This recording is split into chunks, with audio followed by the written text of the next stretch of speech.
Hi Stampers, welcome to Stamping All Night Long with Wanda Smith. Today I'm going to show you how to make this awesome, beautiful box. This is a 5x3 box and it's an 1.5 in depth or deep. And it is so beautiful. I mean, it's so elegant.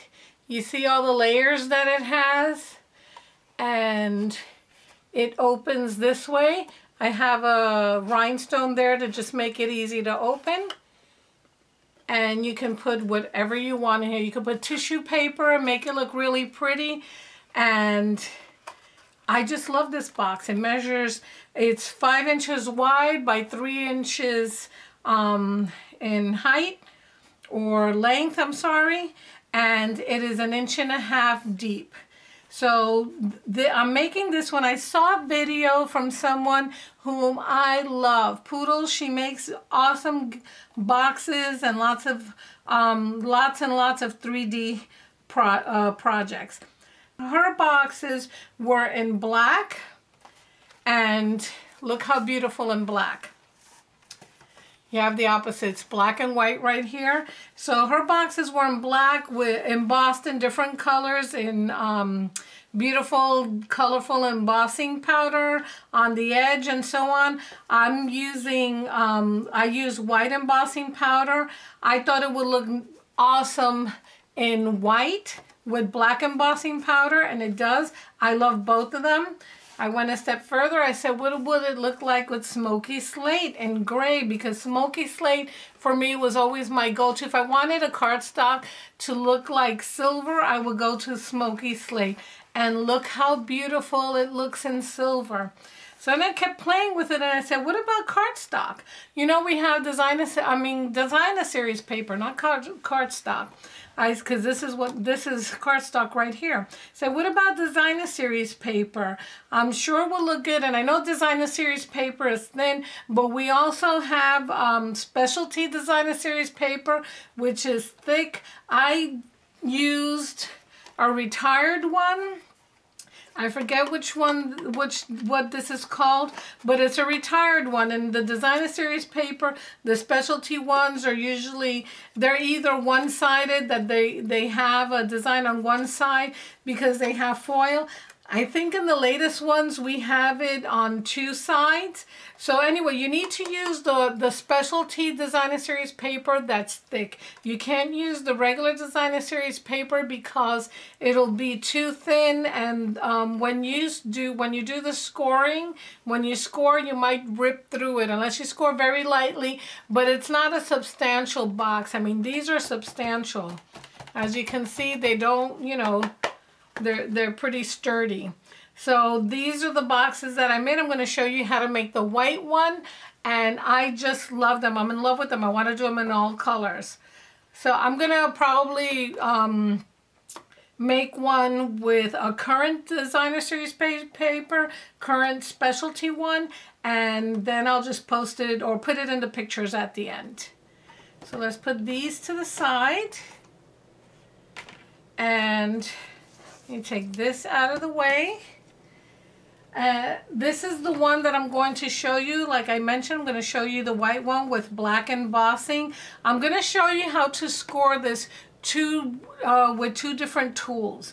We have a scoring tool, which you can fit a whole piece of designer series paper here. It's 12. You can fit a whole 12 by 12 piece here. And I don't think I can get the whole thing in the, there we go, almost the whole thing here in the camera. And I'm going to show you how to do it using the scoring tool, because some of you might have a score, I think it's called ScorePal or any other brand scoring tool. So I'm going to show you how to do it with the scoring tool. Then I'm going to show you how to do it with a trimmer, or the Stampin'Up trimmer, and how to score it with the Stampin'Up trimmer. So I'm going to put this to the side and let's get started. First I have to cut. So this goes out of the way. Okay, You're going to start with an 8.5 by 11 piece of cardstock. I'm using the Whisper White Thick because we need, you know, we have Whisper White and it's regular Whisper White, and it's a more lighter piece of cardstock, and the vanilla also is a lighter piece of cardstock. So now we have Whisper White Thick, and the first thing we're going to do is cut off 1/2 inch of the cardstock on the long side, on the portrait position. Let me just move this so you can see that. So with the Stampin' Up trimmer, you have the measurements on the right side of the scoring area. So I'm going to put it at 1/2 inch here. Bring up my blade, bring it down. And here we go. 1/2 inch off. This is the piece we're going to use to start scoring. So let me move this. Like I said, I'm going to show you how to score it with the score tool or scoring board, and then I'm going to show you how to score it with the trimmer. So let's start with the scoreboard first. Now the best thing about this scoreboard, it has a place to put your scoring tool right here. You can put it right there, and it comes with these, I guess, tick marks where you can mark what you're going to score. I purchased some extra tick marks. I don't know if they sell them anymore, but when you buy your scoring tool, it will come, your scoreboard, it will come with the tick marks. I think it comes with 3 of them, and it comes with your scoring tool. And the scoring tool has a thick side and a thin side. So we're going to place the piece of cardstock on the long side or landscape position, and the first place we're going to score is at 1.5. And I have to turn this a little bit sideways because if I try doing it the other way, I tend to like go off the rails there. And that's just me. So this is at 1.5. My next one is at 4 3/4. See, this is the best thing about having these tick marks, that you don't have to look, especially if you're making you know, a couple of them or a few of them, you don't have to think about where, you know, what position, it's already there. Okay, so 1.5, 4 3/4, 6 1/4.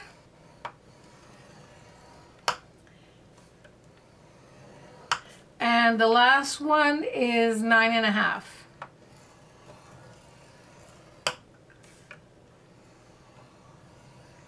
So I'm going to repeat: 1.5, 4 3/4, 6.5, and 9.5. Now you're going to rotate the cardstock, and we're going to score it at 1.5 on the long side and at 6.5. I already have it marked at 6 1/4 from the other scoring, so now I'm just going to move it over. This is the 6.5 position.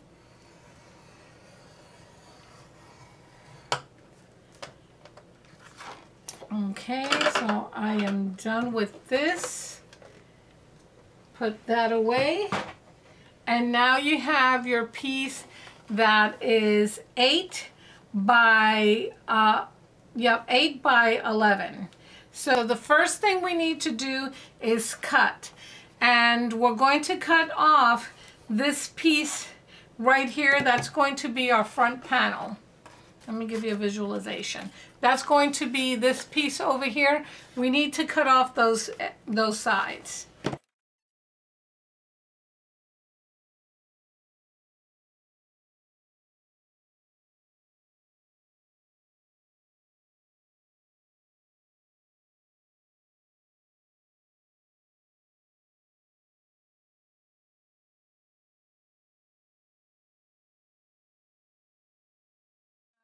These 2 pieces, one of them we're going to use for this tag over here, so we put it to the side. Let me get these pieces out. Okay, so now it looks like this. Now we need to cut these pieces over here, the little tabs. A little like skinny long triangle.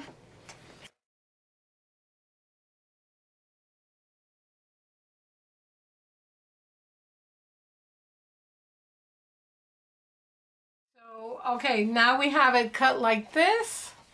And before I forget, one of the first things I want to do, or the next things, is I want to, this end over here, I want to round it off. It just gives it a finished feeling or a finished look when you round it off. So I'm going to get the punch back.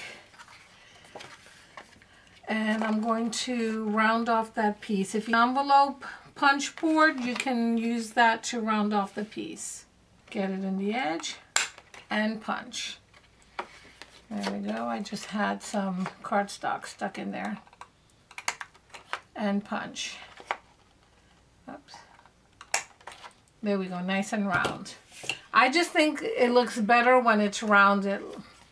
Okay, now we have to use our bone folder, and we're going to get those score lines creased, nice and creased. We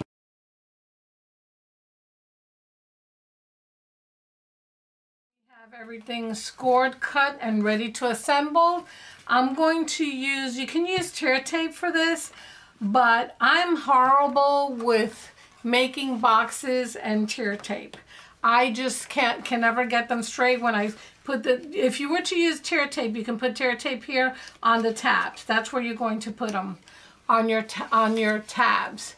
But I am horrible with that, so I like using the liquid glue. And the reason I like using the liquid glue is because I have enough time to move it around if I need to. So let's just put some liquid glue here, and it's thin lines. You don't have to use a lot.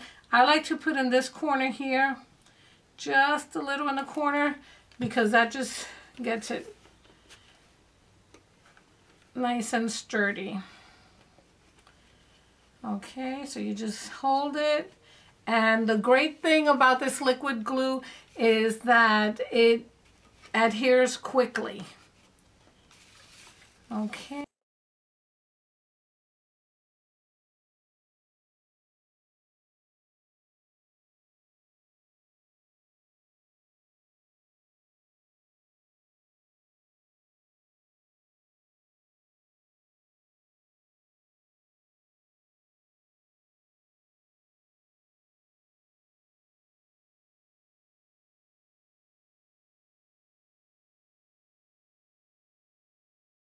The box right there. Now, if you notice over here, let me close this. I made a little notch here so that it's easy to open, because when you don't have that, the way the box, when I learned how to make this box from the other demonstrator, there was no notch, and it was kind of hard to figure out how to open it. So I figured if you have a notch there, and then just something so that you can just pull on it lightly. So we're going to use this is a 3/4 inch punch. You're going to eyeball the middle and not cut it in the center. If you notice, it's not exactly in the center, probably 1/3. You're just going to go 1/3 in and punch that out just to get a notch over here. Okay, so then when we close that, we have a notch over here, and it's just easier to open. Okay, now the next thing we're going to do is we're going to start with our layers and our embossing. This has 3 layers here. It has 1, 2, and then the top layer, and then you have the tab also. So the pieces that we're going to cut for that following, and continue to use the thick Whisper White, because then everything is the same consistency, the same thickness. Okay, so I'm going to cut this at 4 3/4.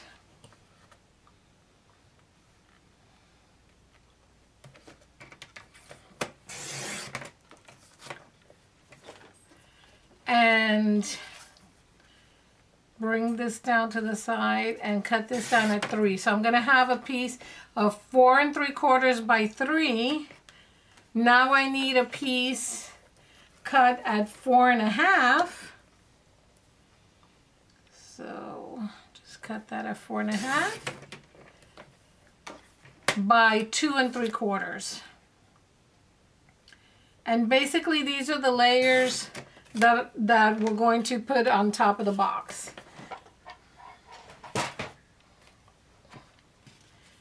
So we're going to have 3 layers, and that's 1 is the top, 2nd layer, and 3rd layer. We're going to work with the smallest piece, which is the 4 1/2 by 2 3/4, smoothing out those edges. And this is the part that we're going to, this is the piece that we're going to emboss. So get your embossing buddy and get all the oils off of this. You don't want anything to stick to the embossing powder. Okay, then we're going to use Versamark ink. I'm using this nice filigree stamp set. I can't remember the name, but obviously it will be somewhere around here in the, or there in the video. Okay, so get it nice, ink it up nice and juicy.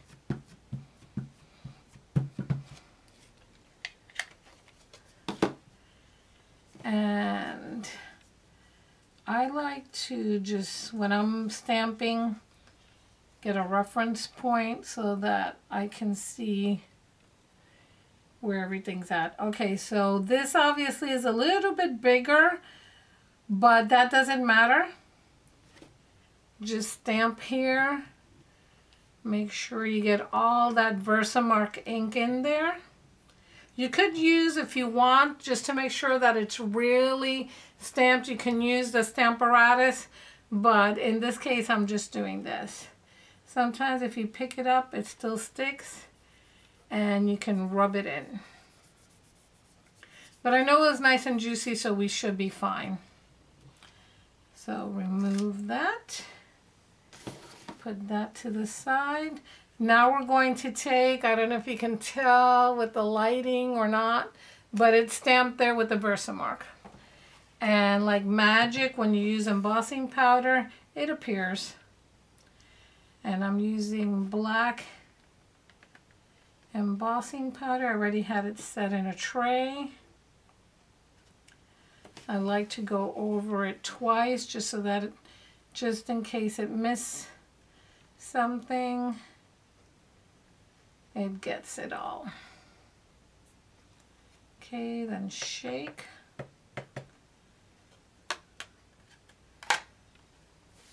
Let's get this out of the way.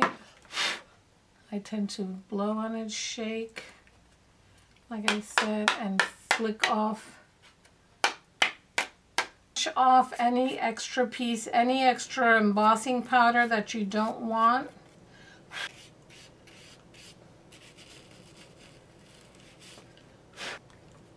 Okay, so you've removed all the excess powder that's lingering around in the edges,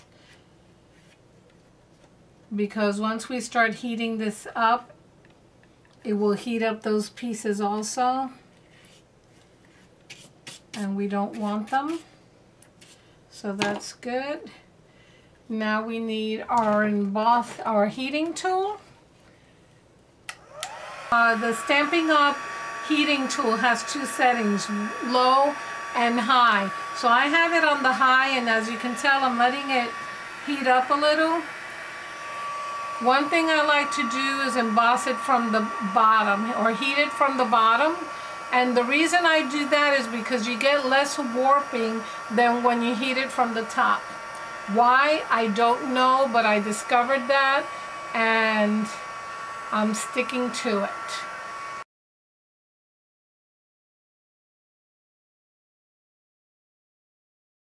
It's embossed. And as you can see, it doesn't warp it as much as when you do it from the front. When I did this in the front, it really gave it lots of waves. And this one, it just gives it just a small curve. And that's what you want. Okay, so this is going to be mounted on here. We're going to use stamping dimensionals for that. Let me flip it over.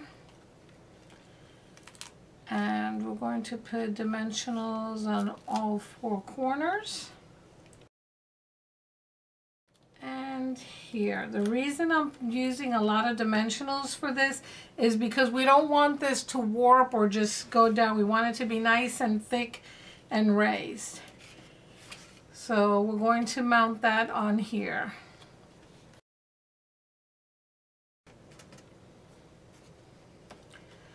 Okay, so we're going to center this. Careful when you're putting it on. We're going to center this on this piece of cardstock right here, which is just half an inch or a quarter of an inch wider on each end. Okay, so now we have this layer, and now I'm going to add dimensionals on this layer also.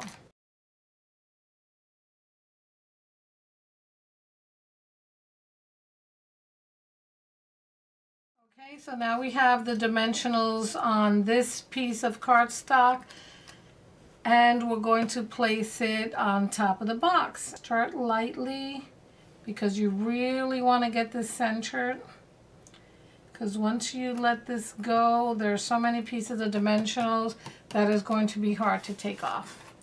Okay, so now, as you can see, it's already coming together. Look how pretty it looks. Now we need the tag. Remember I said to save this piece for the tag? So we're going to emboss this piece.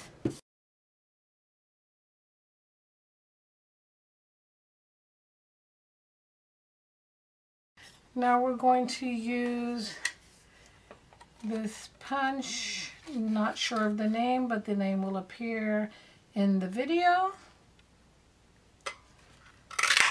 Punch it out. And we can still use this piece here. And I'm going to cut this at 2.5 inches.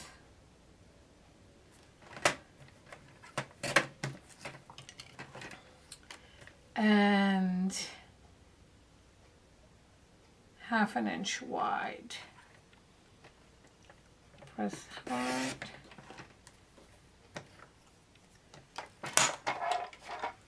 I'm going to use another punch. This is a retired punch that we used to have, a banner punch.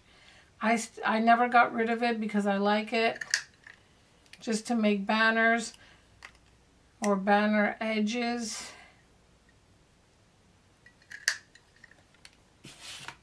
The other way to make this, if you want to make a banner, let me show you a quick way to show you how to make those banner ends. If you don't have a punch, you just take the scissors, cut it in the middle, go to each end, and bring it to that middle piece. Same thing on the other side.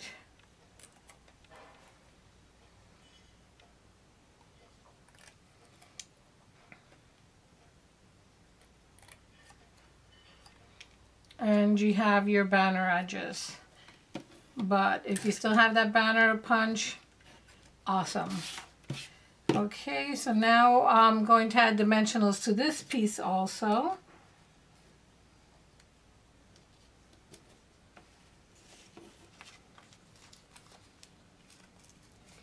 And as you can see, I cut my dimensionals down. This is cut down to 1/2 sheet, and then I get half piece dimensionals, and they're good for skinnier pieces, or you can use the mini dimensionals also. So we're going to place this, there we go. Now flip that over. And okay, now we're going to put this in the middle. That's centered. There you go. Now it's missing the rhinestones. At one point we had black rhinestones. I don't think we sell them anymore, but never fear. We can take our regular rhinestones and color them. All you need is a Sharpie. So I have a black Sharpie. And you can't use markers for this because it'll just rub right off. You can use stamping blends. The only reason I don't like using stamping blends for this is because it can tend to wear out the tips. So with Sharpie, the tips are more durable. I like using Sharpie for this, especially if it's black. Let me use this to lift it. I can't find my picking tool. We're going to put one right here. And this is being difficult. It would help if I had all my tools ready. I try, but it doesn't happen. Okay, and then the other one is going to go right here. Oops.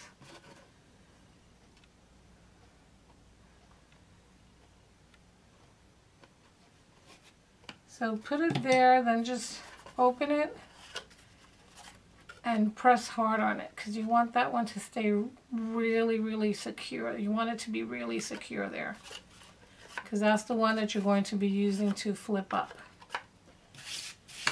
Okay, so here it is. Have your other white box, and then you have your black box and your gray box and your designer series box. Ta-da! I love these boxes. Play with them. The measurements, I'll put them in the bottom of this video so that you have them and you can print them. And I was going to show you how to score it with the stamping trimmer. If you don't have the scoring board. So let's get this all out of the way. This will be quick. You start with an 8.5 by 11 piece of cardstock. We're going to cut off on the portrait side. We're going to cut off 1/2 inch. So now we wind up with a piece of 8 by 11. And we're going to start scoring on the long side. And when I'm scoring and it's longer than 8.5 by, it's longer than 6 inches, I use the top part of the score tool here. I'm sorry, the stamping trimmer. So we're going to start over here and we're going to